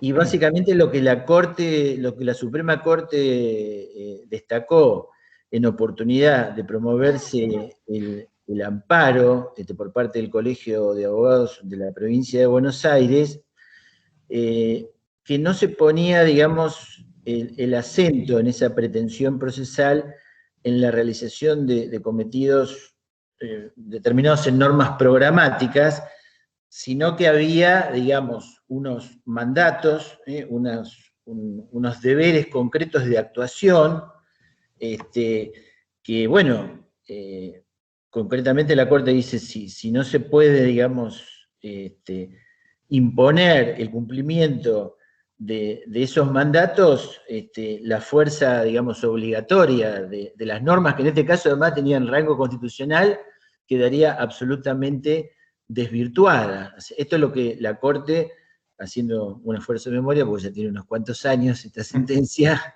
destacó y condenó, digamos, a la provincia en un plazo que determinó en la sentencia, a poner en funcionamiento el fuero. O sea, fue, curiosamente, en lo que es el tema de hoy, un fallo que hizo efectivo el control judicial de la inactividad. En este caso, básicamente de la administración, porque había ya jueces designados y había partidas presupuestarias, faltaban, digamos, organizarse algunas cosas que dependían básicamente del Poder Ejecutivo. No sé si con esto estoy respondiendo adecuadamente en la parcela que me corresponde de la pregunta. Muchas gracias. Leandro, si querés hacer algún aporte respecto a esto, si no, continuamos. No, me parece solamente que interesante que tal vez para tratarlo después con alguna otra pregunta que haya, la aclaración que hace Carlos es que es muy, muy importante en términos de implementación de esta clase de mandatos, que es, no es lo mismo litigar frente a la omisión en el ejercicio de las políticas públicas cuando es en clave colectiva, en los casos en los que el legislador fijó los objetivos y además avanzó en la implementación, en este caso con la designación de algunos de los magistrados y la atribución de partidas presupuestarias, ¿sí? Lo que se manifiesta como más problemático es precisamente cuando no se dan esas cosas, y es la sentencia la que tiene que determinar el plan de acción, definir objetivos generales, objetivos particulares, supervisar esos objetivos particulares, revisarlos, controlarlos y eventualmente modificarlos si no son idóneos para cumplir el objetivo general, y encontrar partidas presupuestarias para hacer que todo eso sea posible.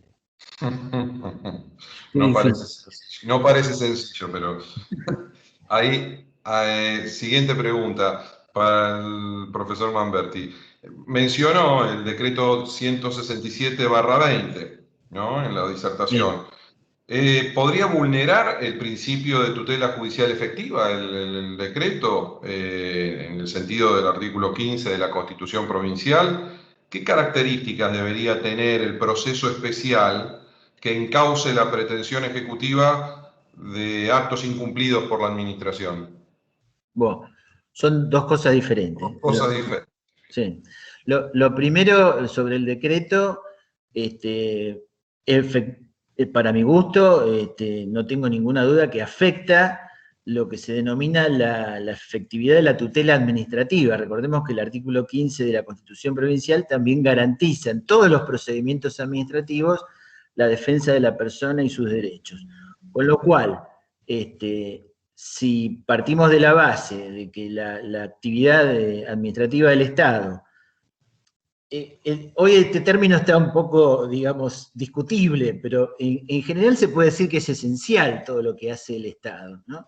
Entonces, nadie puede imaginar, ya a 1 año y medio casi vista, desde que se suspendieron los plazos procedimentales, que esto pueda, digamos, sostenerse en el tiempo. O sea, aún en el marco de la emergencia, lo ha dicho la Corte Suprema de la Nación desde hace muchísimos años, en muchísimos casos, las medidas tienen que ser razonables y no pueden lesionar la esencia de los derechos.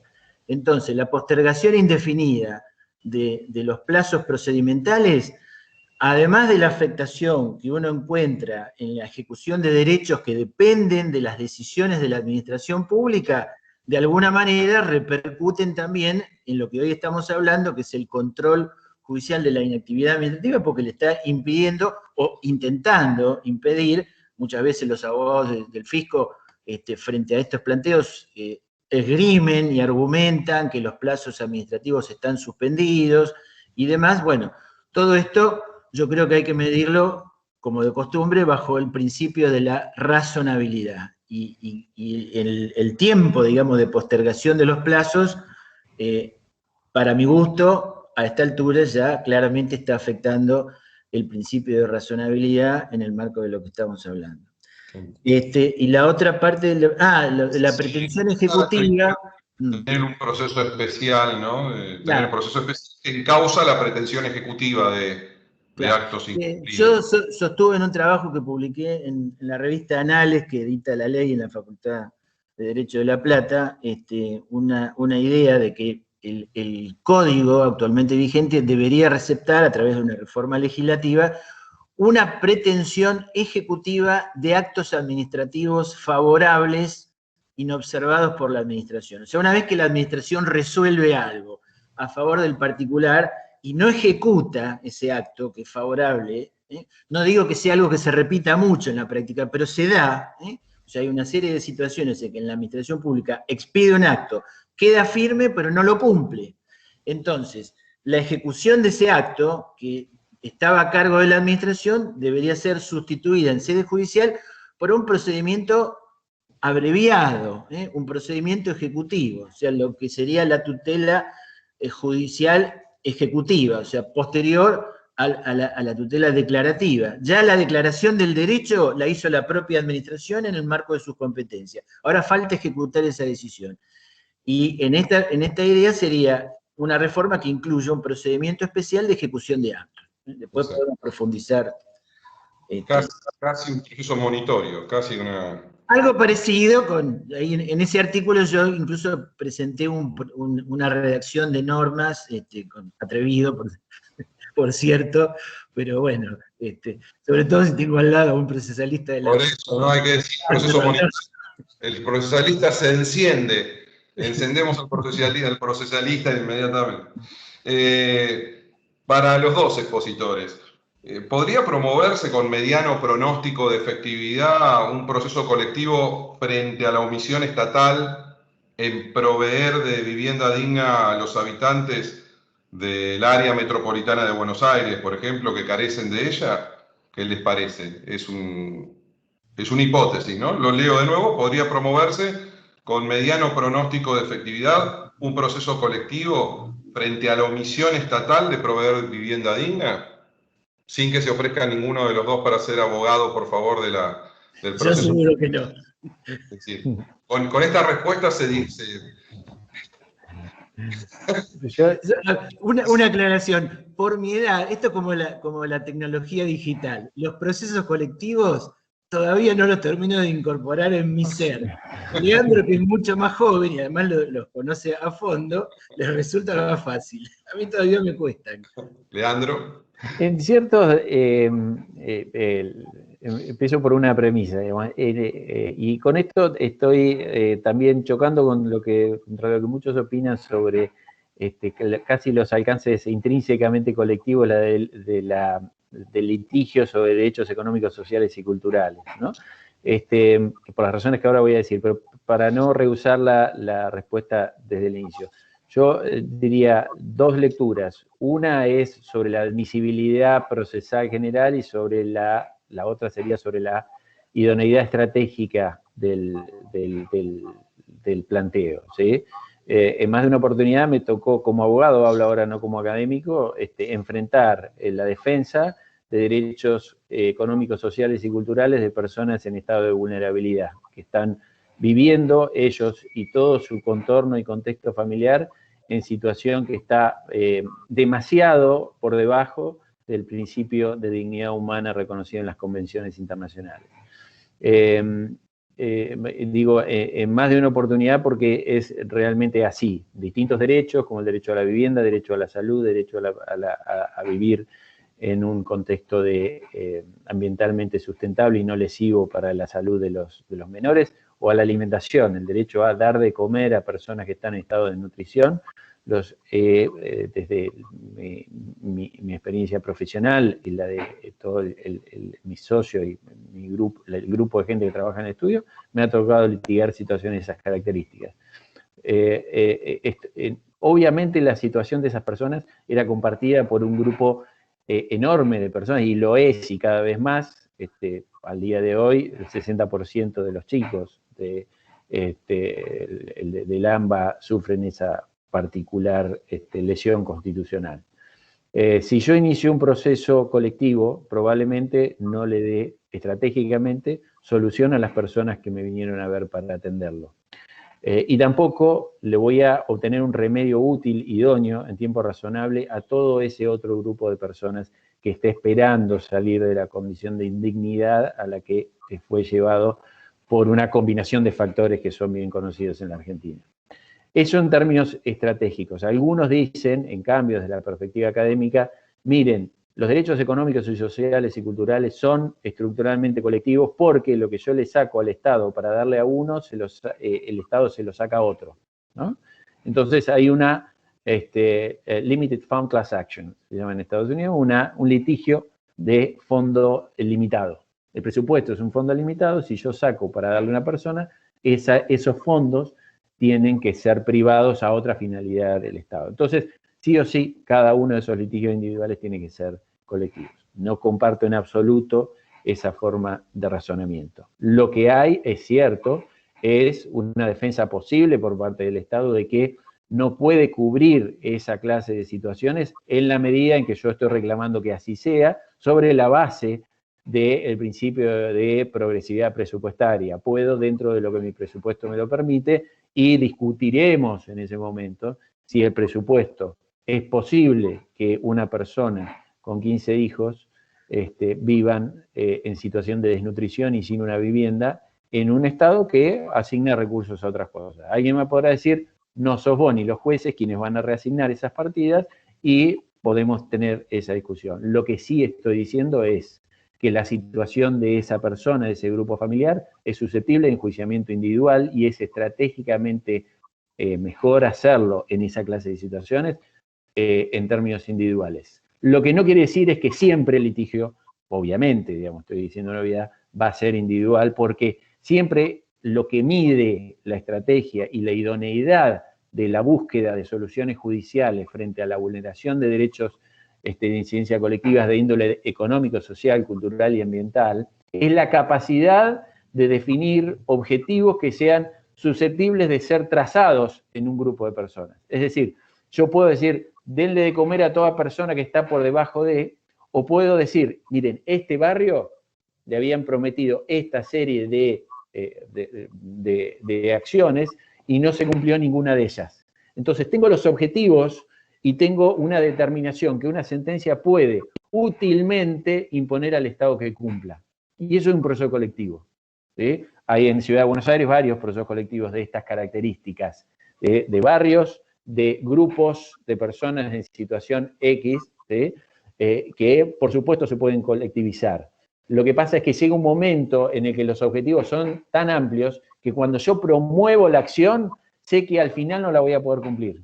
Y en ese momento tengo que reflexionar muy seriamente sobre si ese es el camino correcto.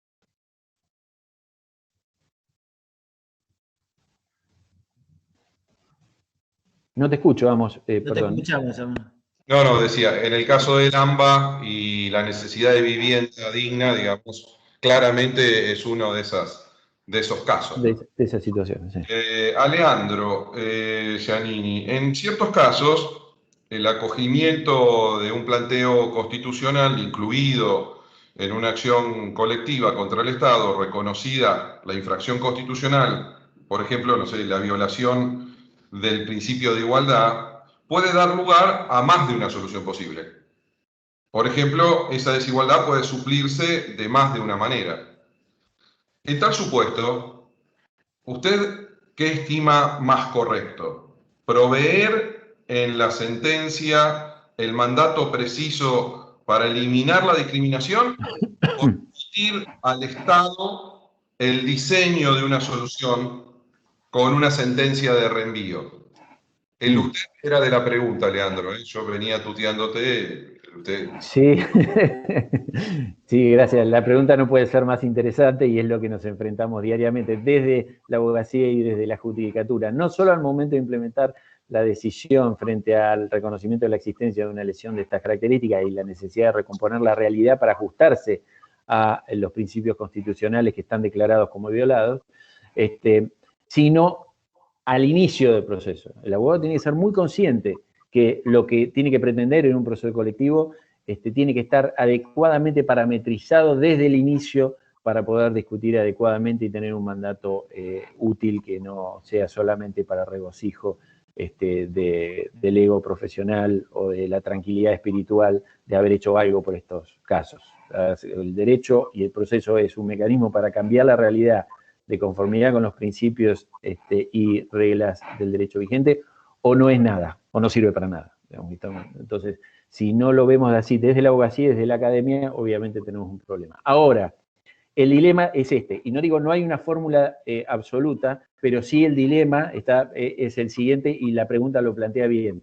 O tengo una pretensión o un mandato final, una sentencia final, que es precisa y en ese sentido valiosa, pero con riesgo de ineficacia, es decir, por la imposibilidad sobreviniente de cumplir ciertas conductas que se le está imponiendo, después le doy algún ejemplo de esto que se ha dado en la realidad, o es general y tiene el mismo riesgo de ineficiencia, pero por falta de instrumentos para medir el cumplimiento de esa sentencia, ¿no? Brinden agua potable. Digamos, eso lo puedo, como lo mido con los bidones que se entregan, como mido que se está cumpliendo esta prestación. Entonces, es cierto, modernamente lo que hay son esas soluciones intermedias, que son sentencias condenatorias, que le llaman sentencias plan, que tienen la definición de los objetivos, cuanto más claro es, porque el objetivo general de una sentencia plan debería ser claro, y las que no lo hicieron tuvieron el mismo inconveniente. Hace una semana la Corte Suprema volvió a decir que Berbisky está incumplida, ¿no? Cuando habíamos dicho que estaba cumplida se había dicho por parte de la Suprema Corte que está incumplida. Porque tenemos que definir concretamente cuáles son el objetivo general, que es destruir, mitigar, reparar o evitar que se sigan produciendo las causas de la ilegitimidad constitucional que fueron denunciadas. Entonces, ese es el objetivo general. Si se piensa, en definitiva, con este factual approach. Yo tengo que tener esos objetivos generales para verificar. Y como esos objetivos generales son demasiado genéricos, lo que me están guiando es hacia dónde tengo que orientar los objetivos particulares, es decir, cuáles son los principios orientadores. Pero el asunto es que esos objetivos particulares tienen que ser materia de supervisión específica en su cumplimiento e incluso pueden ser modificados y revisados. Los objetivos particulares, no la solución genérica adoptada. Es decir, si yo veo que los objetivos particulares diseñados, por ejemplo, para remediar un caso de contaminación ambiental, modernamente se modificaron y ahora hay mecanismos más económicos para el condenado y más eficientes o menos lesivos de otros derechos para los miembros del grupo, yo puedo modificar el objetivo particular, siempre que tenga en claro que hay que sacar el plomo del agua de este río. Sí, siempre que tenga eso en claro, voy a poder modificar los objetivos. Y tengo que ir supervisando. La clave, creo yo, es pensar la sentencia en términos de instrumentos de control de gestión. ¿Sí? Los instrumentos de control de gestión que existen en el universo, en el proceso judicial, y nuestros tribunales tienen que estar enfocados y tienen que tener instrumentos, infraestructura, y yo diría además autoridad y legitimidad para hacer que se cumplan. ¿Sí? La experiencia me ha demostrado que muchos de esos objetivos difíciles y necesitados de presupuesto son directamente desconocidos por parte de las autoridades públicas en las famosas mesas estructurales de solución, etcétera. En esas famosas mesas son simplemente desconocidas con un lenguaje que prácticamente implica desconocer toda la autoridad a una sentencia judicial. El desconocimiento total de la autoridad, que es parte de la crisis de legitimidad que el Poder Judicial padece, ¿sí? De la percepción de legitimidad que los agentes externos del Poder Judicial padecen, y que por supuesto coadyuvan a que no sea suficiente con tener una buena definición de objetivos y un arsenal infraestructural para controlar, planificar esos objetivos y para controlar, supervisar y eventualmente corregirlos. Además, tengo que transitar el camino difícil, que es el camino de reconstruir la legitimidad, no en términos que ya se ha hablado de la legitimidad en general, sino la legitimidad real, ¿sí? Es decir, la percepción de la ciudadanía acerca de la autoridad de las decisiones judiciales. O sea, la pregunta es la 2. Si te lo tengo que resolver, es la 2. Está perfecto, muchas gracias. Nos va quedando muy poco tiempo. Hacemos 2 breves preguntas. Les pido la síntesis para cumplir con el tiempo previsto para la charla. Otra pregunta para Leandro Giannini. La legitimación colectiva es una pregunta, ¿no? Reflexiva. Si la legitimación colectiva conlleva una resignificación de la exigencia de caso o de controversia que está establecido en el 116, o si se mantienen las características de revisión judicial tradicionales.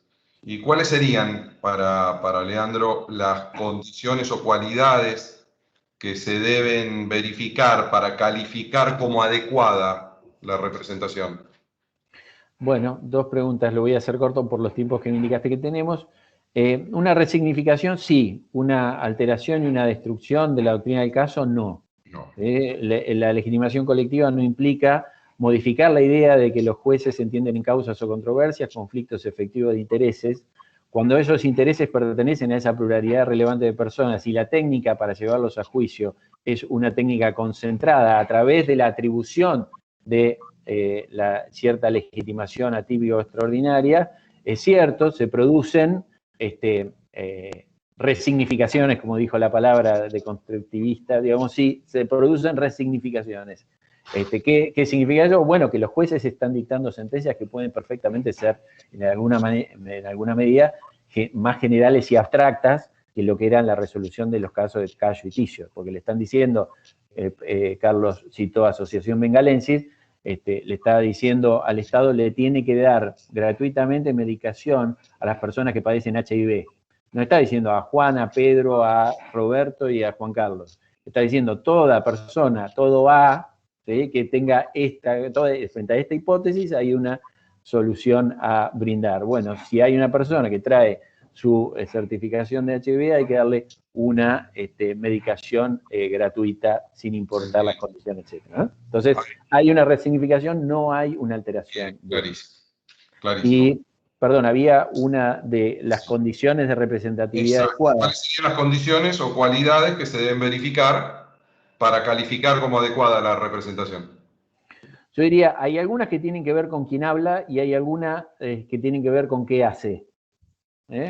Yo diría, para simplificarlo, quién habla, quién se presenta, quién se autonomina, tiene que tener, es un análisis estimativo, por supuesto. Tener antecedentes no significa hacer las cosas bien, pero es más probable que alguien que tenga un prestigio que perder actúe mejor, y es una inferencia válida, no inquebrantable, sino válida, de que yo puedo exigir esa clase de antecedentes, no como requisito de exclusión, sino como un parámetro para medir.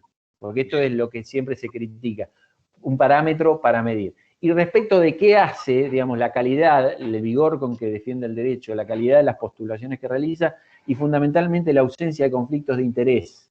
Es decir, la coincidencia entre el objeto de la pretensión y la conducta asumida en el pleito, ¿sí? Eso no significa, y solamente con esto cierro, no significa que todos los alumnos o los padres de los alumnos tengan la misma visión sobre las clases presenciales, o que todos los vecinos de la ribera de Botnia, de allá de Uruguay, opinaran lo mismo acerca de lo que hay que hacer con Botnia, o que todas las mujeres opinen igual sobre el derecho a la interrupción voluntaria del embarazo, ¿sí? ¿Por qué? Porque hay muchos que se equivocan diciendo, y incluso una gran jueza de la Corte Suprema, Carmen Argibay, diciendo, miren, esta asociación de mujeres no defiende a todas las mujeres. No es que hay un conflicto de interés, lo que hay que definir correctamente el grupo. El grupo que estaba pretendiendo eso es un grupo de mujeres, de varones y de personas con identidades varias, que sostienen que cierta práctica de procreación responsable es contraria a la prohibición del aborto. Como hay otras mujeres, hombres y géneros que sostienen que las mujeres tienen que tener el derecho a definir su plan de vida y consecuentemente interrumpir el embarazo, etc. No es que alguien que se llama Asociación de Mujeres está defendiendo a todas las mujeres. No se puede retasear la representatividad o considerar que hay conflicto de interés. Simplemente que las mujeres que no están de acuerdo, o los varones que no están de acuerdo de esto, simplemente se sacan esta camiseta y entran en la de frente. Si el Estado los va a defender bien, por ejemplo, a los estudiantes que creen que, o los padres que creen que las clases presenciales son destructivas del sistema sanitario. No es la eliminación de los matices que puede haber dentro del colectivo, digamos, ¿no? No es... Exacto, no significa que no pueda haber matices, sino que hay que definir correctamente el grupo, uno, y asignarle una persona, un grupo de personas que defiendan correctamente esos intereses. Y si dentro de ese grupo hay personas que opinan distinto, redefinimos el grupo y esas personas van a ser representadas por otro que tiene que tener, también desde el polo pasivo, el proceso colectivo no es solo activo, también es pasivo, tiene que representar adecuadamente la discusión o la postura que se está asumiendo en esta clase de casos. Muchas gracias, Leandro. Había a continuación otra pregunta, pero que en la explicación que diste en la anterior, no en esta, sino en la anterior, me parece que vos te explayaste sobre eso, que era respecto a qué cualidades tienen que tener las ejecuciones o la ejecución de las sentencias complejas, ¿no?, frente a los procesos de políticas públicas. Me parece que vos te explayaste sobre eso. Por último, para los dos, y no para terminar la charla con una pregunta fácil, sino para ponerlos en algún brete, así terminan entretenidos.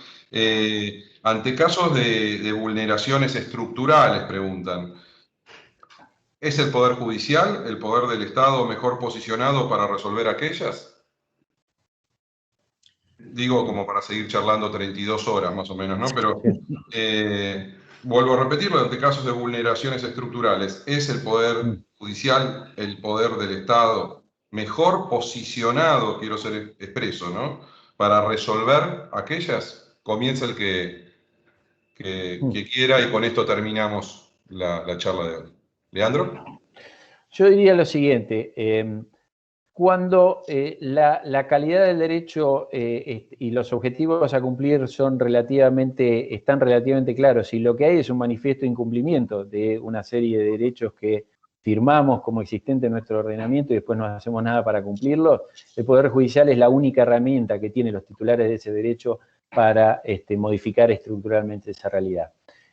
Ahora, el Poder Judicial no tiene la bolsa y no tiene la espada. Consecuentemente, cuando la reforma estructural requiere especialmente de reasignar partidas y de imponer conductas, se transforma en un instrumento de menor calidad que una oficina administrativa o un agente de política pública que cumpla con sus mandatos. El asunto es que si no los cumple, el Poder Judicial es nuestra última garantía. Y en cualquier caso, creo que el proceso colectivo ha transformado, creo yo, y esto se puede ver en el derecho comparado, en los Estados Unidos es un eje de casi un clásico de la doctrina americana sobre las Civil Rights Class Action, es una competencia concurrente, se ha transformado en una de las tantas competencias concurrentes de nuestros poderes, en las que el Poder Judicial también contribuye, aunque no es, por supuesto, el exclusivo y excluyente protagonista. Tal vez es un protagonista subsidiario que actúa cuando los otros poderes no actúan, pero no se puede desconocer que tiene un rol fundamental a cumplir en esta materia. Muchas gracias, Leandro. ¿Carlos? Bueno, no, simplemente para decir que cuando yo hablé de la necesidad de reformas legislativas, destaqué que deberían ser realistas y sencillas. En el plano de lo que hace a la justicia administrativa, por eso dije que habría que regular una pretensión de cumplimiento de prestaciones específicas, donde o sea, no una pretensión de un cumplimiento general de las leyes, para ir de a poco. Yo no creo mucho en los cambios revolucionarios, y menos en este plano, pero para ir de a poco, dado el estado en el que estamos del plano normativo, introducir una prestación que por lo menos con eficacia, que es lo que acaba de destacar Leandro, el Poder Judicial pueda resolver algunos casos de omisiones antijurídicas en los que habitualmente incurre la administración pública, yo diría casi de manera masiva, ¿no? Así que con esa prudencia habría que ir avanzando de a poco en el plano estrictamente procesal administrativo. Perfecto. Bueno, estamos en hora. Muchísimas gracias a ambos. Recordamos que el próximo jueves tendremos la siguiente reunión en el mismo horario. Pueden los que han asistido a estas interesantes disertaciones asistir a lo largo de la semana y los siguientes días a través del canal de YouTube de la Suprema Corte de Justicia. Solamente me resta agradecer en nombre del Instituto de Estudios Judiciales, de la Suprema Corte de Justicia, a los dos disertantes. Han sido sumamente claros y nos han dejado reflexionando sobre estas temáticas. Muchísimas gracias, Carlos. Muchísimas gracias, Leandro. Gracias a vos. Muchas gracias a vos, a Daniel Soria y a todo el público. Muchas gracias. Hasta luego. Adiós.